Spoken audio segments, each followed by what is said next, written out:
C'est le culte, voilà. Il est là. Bonjour, bonsoir, bienvenue sur la chaîne du culte du dé. Aujourd'hui, unboxing d'un jeu que j'attends depuis très longtemps. Enfin, très longtemps, faut pas abuser non plus, quelques mois. Marvel Crisis Protocol, donc un jeu d'escarmouche dans l'univers de Marvel. Avant de commencer la vidéo, je voudrais tirer mon chapeau et faire un coucou et un merci à deux personnes.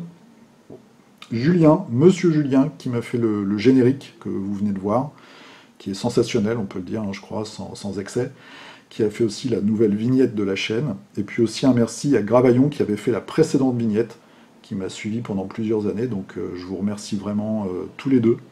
C'est très, ça me touche beaucoup d'avoir comme ça de l'aide de gens qui ont des talents que moi je n'ai pas, et qui permettent d'enrichir l'attractivité et la beauté, on va dire, c'est un grand mot, mais bon, de la chaîne. Donc voilà, un grand merci à eux. Aujourd'hui, donc, on va partir dans l'univers des super-héros avec Marvel Crisis Protocol. C'est un nouveau jeu qui vient de sortir, un jeu d'escarmouche, un jeu de Atomic Mass Games. Qu'est-ce que c'est? C'est une nouvelle société américaine. Ce sont des transfuges de Privateer Press. Privateer Press, c'est l'entreprise qui fait War Machine et Horde. Donc, si vous avez regardé un petit peu, ils font des vidéos sur Twitch depuis quelques mois, je crois, où ils montrent des parties, ils montrent un peu le montage des figurines, etc. Donc c'est un peintre et puis un game designer de cette entreprise Privateer Press qui ont monté leur boîte et qui se lancent dans cette grosse licence qu'est Marvel.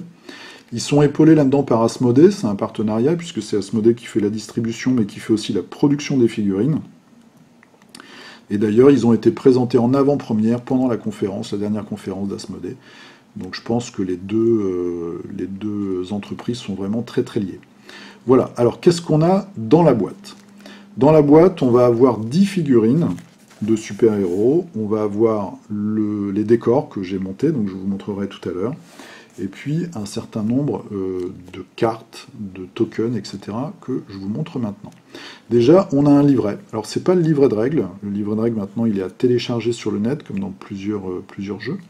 Là, vous avez un livret Learn to Play. À noter que le jeu n'est pas traduit en français. À ma connaissance, il n'y a pas de traduction prévue. Au niveau de la compétence demandée en anglais pour jouer au jeu, elle est minimale, je dirais. C'est un anglais vraiment très basique. Les règles elles-mêmes sont très simples. Je vous ferai une vidéo dédiée aux règles. Les descriptions, il y en a très peu, puisqu'il y a un petit chapitre où on va nous donner l'historique extrêmement rapide de chaque personnage et un petit descriptif du style de jeu de la figurine. Mais sinon, c'est vraiment basique.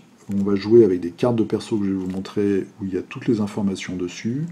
Je pense qu'après quelques mois d'anglais et une bonne appli pour traduire, une bonne appli de dictionnaire, on s'en tire assez facilement.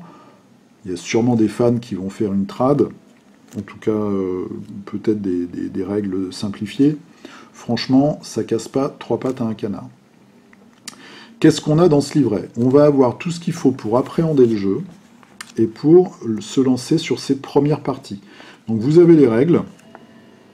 Il manque simplement les règles de constitution d'équipe et de préparation d'une partie classique.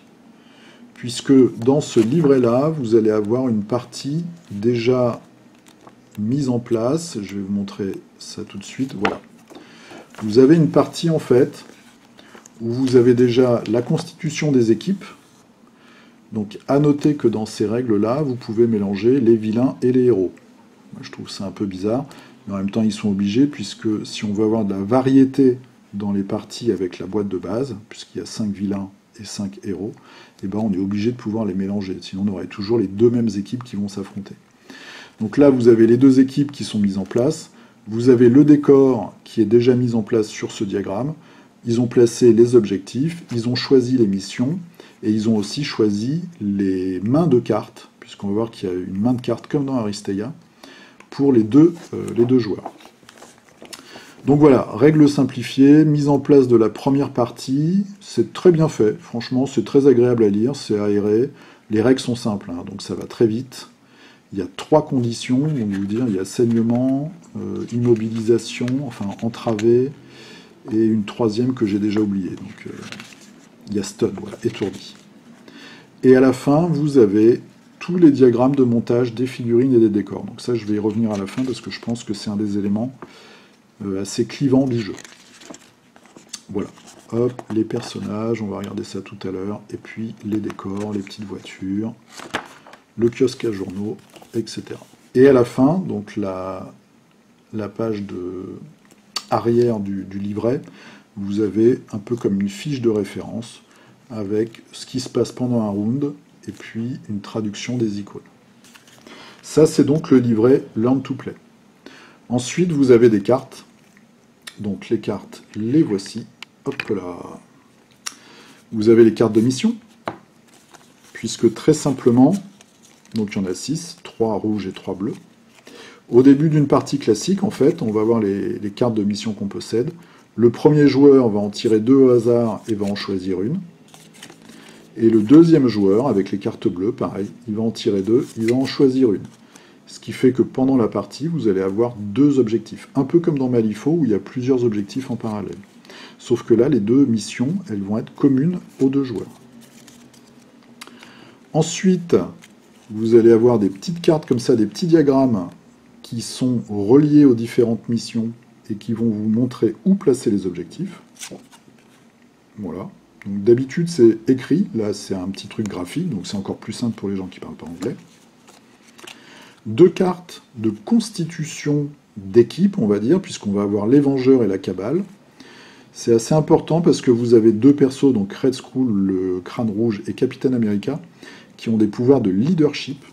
Ce qui veut dire que si dans leur bande, plus de la moitié des figurines sont de leur affiliation, donc soit la Cabale, soit les Vengeurs, eh bien ça déclenche un bonus pour toutes ces figurines-là. Un bonus qui est assez qui est puissant, on peut le dire, qui est assez important.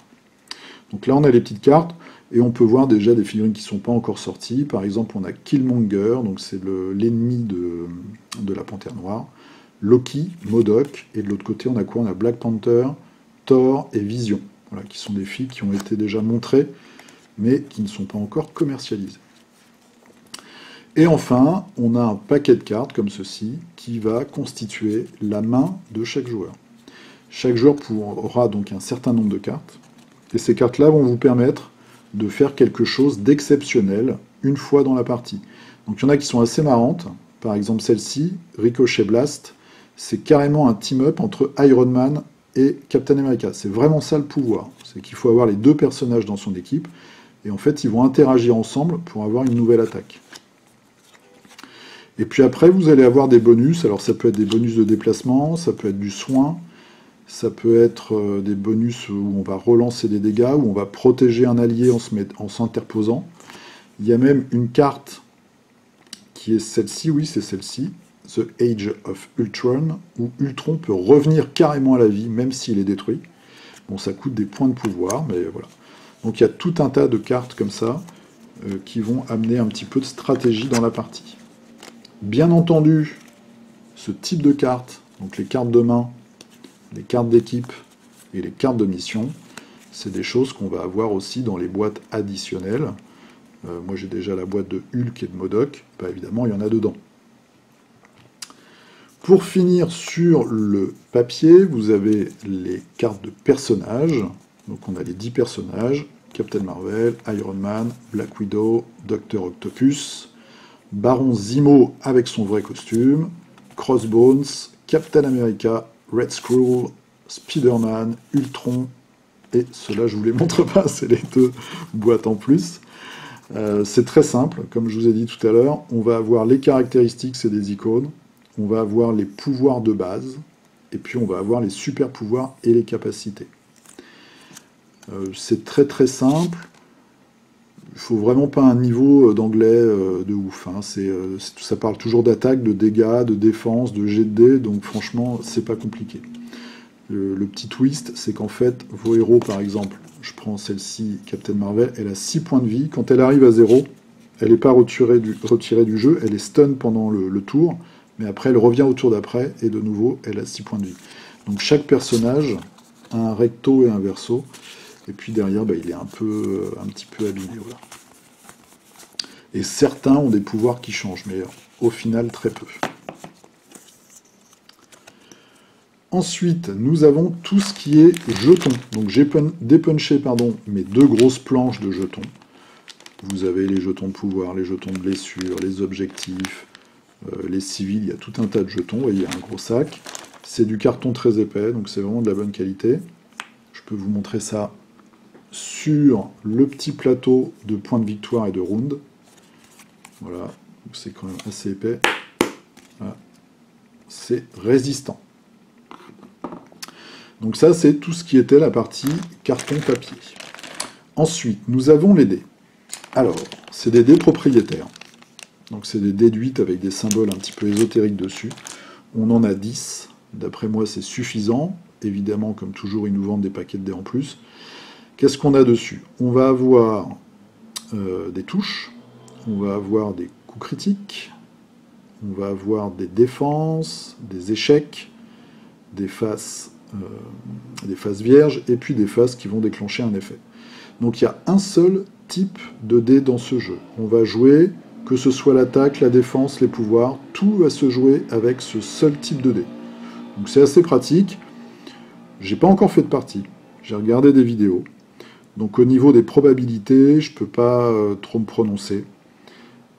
On va voir. Je suis pas encore sûr, même la stratégie, la mitigisation, voilà, j'ai parlé vite exprès, comment avoir plus de réussite ou pas, je sais pas trop si on peut vraiment influencer l'aléatoire. En tout cas, c'est un jeu où il va y avoir énormément d'aléatoires, ça c'est sûr.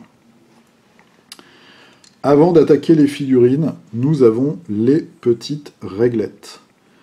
Donc on a 3 réglettes pour le mouvement.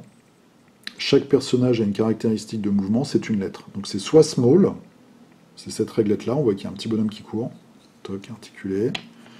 Soit moyen, on a un Hulk qui saute, donc ça c'est assez marrant parce que c'est décoré, on peut les peindre. Et puis le long avec un personnage, donc c'est sûrement Captain Marvel qui vole. Voilà, donc à chaque fois c'est articulé, c'est assez sympa. Et toutes les autres mesures dans le jeu vont se faire avec ce type de réglettes qui ont des mesures qui ne sont ni des pouces ni des centimètres. C'est des pouces, virgule, quelque chose. Donc il faut vraiment avoir les réglettes en fait pour répondre aux caractéristiques du jeu. Donc le 1, tout simplement c'est la largeur des réglettes. Après on va avoir le 2, le 3, le 4. Là aussi c'est sculpté, enfin c'est moulé, on peut faire des petits effets sympas à la peinture. Et enfin, le 5, un gros rayon d'énergie. Voilà. Donc c'est plutôt sympa parce que vous avez tout le matos et tout est très simple, entre guillemets. Je pense que c'est vraiment un jeu qui s'adresse aux débutants dans le jeu de figurines au niveau des règles et du matériel, sauf les figurines. Et je vais y arriver justement. Ensuite, on va avoir du décor. Alors moi, j'ai monté tout le décor, j'ai mis à peu près 1 heure, je pense. On va avoir des feux rouges, comme ça. On a des petits lampadaires, on a une poubelle, on a des containers. Voilà. Alors, c'est du vrai plastique. C'est pas un alliage bizarre de plastique et de résine.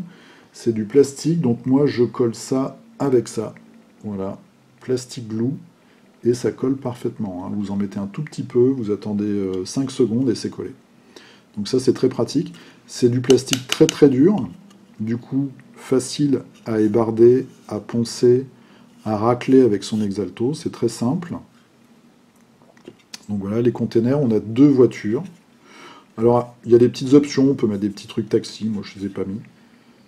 Voilà, ça peut même faire du décor pour d'autres jeux. Et enfin, on a le kiosque à journaux. Qui, ma foi, bien sympathique. Il est en 11 pièces, j'ai calculé en faisant. Il y a même une petite clenche ici. Bon, alors, tout s'est très très bien passé. Sauf ici, où en fait, ce bloc-là, il faut le rentrer à l'intérieur. Donc j'ai dû un petit peu limer pour que ça rentre. Mais franchement, en moins de 5 minutes, c'était fait et ça tient. Et je trouve que le résultat est vraiment satisfaisant. Ça fait un beau décor, mine de rien. Et c'est bien sympa. Alors, au niveau du matériel, c'est pas le hic. Moi, je trouve que c'est très bien. ça va être les figurines. Mais par contre, je trouve qu'il y a c'est presque un paradoxe, en fait. Le jeu est très simple dans ses règles. Il fait appel à une licence extrêmement connue. En plus, ils ont choisi des personnages qu'on a vus dans les films. Moi, c'est pas mes persos Marvel préférés. J'attends peut-être les X-Men, ou des groupes comme ça, Alpha Flight, etc., les Inhumains, enfin des groupes un petit peu plus, un peu moins connus, on va dire. Donc ils ont pris les Avengers et puis leurs ennemis, ou des ennemis de Spider-Man, des choses qu'on a vues au cinéma dans les années qui viennent de s'écouler. Des règles très simples, donc un prix assez abordable, c'est 100 €, mais il y a quand même beaucoup de matériel. Il y a de la rejouabilité parce qu'il y a 10 figurines différentes. Mais par contre, la seule chose qui, je pense, peut freiner le jeu, ça va être le montage des figurines. Donc, je vais vous montrer ça tout de suite. Là, nous avons le crâne rouge, donc Red Skull. C'est une des figurines les plus simples. C'est-à-dire qu'il a une pose très simple, où il est debout et il tient son cube. Donc le corps est très simple à monter, mais par contre, vous voyez, vous avez pour les bras, par exemple, ils sont en 2 morceaux chacun. Et là, on a le cube. Alors, on a 2 fois la même chose, c'est peut-être si on en perd un, je ne sais pas. Mais là, déjà, c'est des petits morceaux. On va avoir, ici, c'est le baron Zemo, ou Zemo. Et ben, lui, c'est pareil. Il va avoir des petits morceaux, tout petits, qu'on va devoir mettre sur les coudes, pour protéger les coudes. Donc, il y a des petits trucs, ça va être un petit peu chaud, il faut faire attention. Donc, il faut être patient, il ne faut pas mettre beaucoup de colle. Moi, le petit conseil que je peux vous donner, c'est, j'ai vu ça dans leur vidéo d'ailleurs, c'est d'avoir un récipient spécial, vous mettez un petit peu de colle dedans et vous appliquez la colle avec un cure-dent. Ça vous permet d'être beaucoup plus précis et d'en mettre moins. Parce que la colle plastique, ça colle vraiment très très facilement, donc vous n'avez pas besoin de faire un pâté en fait. Et là, on a Dr Octopus. Et on voit Dr Octopus, bah, tous ses bras, au bout, ils ont des grappins ou des lasers qui sont en plusieurs morceaux. Et le plus balèze, ça va être Ultron. Je vais vous montrer son schéma de montage.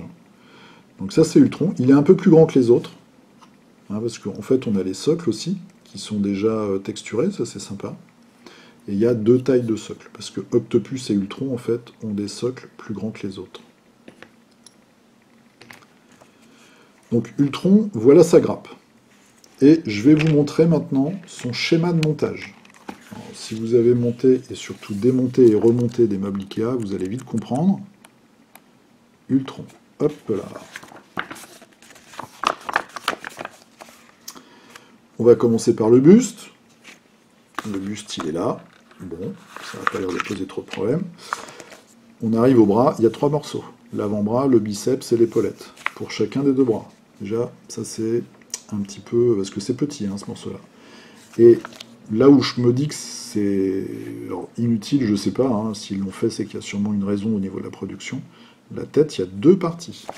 Et je vais vous montrer les 2 morceaux. Donc les 2 morceaux à coller. Voilà, on va attendre que ça fasse le point gentiment. Donc les 2 morceaux à coller. Ici, on a la tête, et ici, on a le masque facial, en fait, qu'on va poser sur ce morceau-là de l'autre côté. Alors, il y a un picot, c'est cool. Et encore, je suis même pas sûr de ce que je vous dis dans le sens... Non, non. En fait, on va vraiment prendre ça et on va le poser là. Mais le problème, c'est que c'est tout petit. Et surtout, vous voyez, cet endroit-là, là, il va falloir le couper avec une grande délicatesse, parce que sinon ça va faire un trou assez moche. Bon, après, une fois peint, et puis c'est un robot, il va être métallisé, mais bon, voilà, il y a quand même un certain nombre de parties qui sont assez touchy à monter. Alors, c'est pas fini, parce que là, on a fait les bras, on a fait la tête, il nous reste les jambes. Et les jambes, pour chaque cuisse, vous avez 3 morceaux. Et si je prends la deuxième, bah, c'est la même histoire. Voilà. Et après, on met le tibia, le bas de la jambe et le pied. On met la jambe et boum, on a notre figurine. Alors bien sûr, ça claque, hein. Une fois monté, je pense que ça va être top. Je vous ferai donc une prochaine vidéo sur les règles, qui sont simples. Je vous dirai un peu ce que j'en pense, et ce que j'attends du jeu surtout. Et puis, je vais commencer dès demain à monter et à peindre les figurines. Donc je ferai sûrement une vidéo où je vous montrerai un petit peu le résultat. Voilà, mais c'est pour moi le seul paradoxe de ce jeu, c'est qu'on va avoir un matériel qui s'adresse aux débutants, je pense, avec des règles simples, des éléments de décor, des petites réglettes, une seule sorte de dés. Donc tout ça est très abordable, entre guillemets, pour les débutants. Et d'un autre côté, on va avoir des grappes de figurines qui peuvent quand même rebuter un certain nombre de clients ou de gens qui ne connaissent pas encore le hobby. Mais j'espère vraiment que le jeu va marcher. Moi, je pense qu'il a du potentiel. J'attends, je vous dirai ça la prochaine fois, mais j'attends de la profondeur dans les règles et surtout dans les nouveaux personnages qui vont arriver. On a déjà Hulk et MODOK. Ils ont montré tout ce qui va sortir cette année. Donc ça va être les Asgardiens, Thanos et ses gardes du corps. On va avoir un petit peu de Spider-Man. On va avoir toute l'équipe qui sont dans l'espace, là, les gardiens de la galaxie. Qu'est-ce qu'on a d'autre? Donc on a Thor, Valkyrie, Loki, Hela, ouais, un petit peu de Spider-Man. Je dois en oublier un ou deux. Ah oui, le Wakanda. On a deux héroïnes du Wakanda, plus Black Panther et Killmonger, le gars qui veut prendre le pouvoir à sa place. Voilà, donc tout ça, ça va arriver. Le prix, donc 99,90 €, un truc comme ça. On a l'impression d'avoir un prix, le prix d'une brique de lait. Et puis après, par contre, là où ça pique un petit peu, c'est les boîtes supplémentaires, puisque les personnages, donc les gros, je crois que c'est entre 30 et 35 €. Bon, sachant qu'il y a la figurine, plus les cartes, plus des jetons. Et après, ils vont sortir des boîtes avec 2 figurines à chaque fois, et je crois que c'est exactement le même prix, en fait. C'est soit une grosse, soit deux normales, entre guillemets. Voilà, c'était l'unboxing du matériel, ça a déjà duré un peu trop longtemps. Je vous donne rendez-vous pour la prochaine sur les règles. Je vous remercie d'avoir regardé, je vous remercie de suivre la chaîne. Donc vous pouvez me retrouver aussi sur Instagram, sur Facebook, et dans la description, vous avez le petit lien Philibert pour le futur. À bientôt, portez-vous bien, jouez bien, et à la prochaine, salut!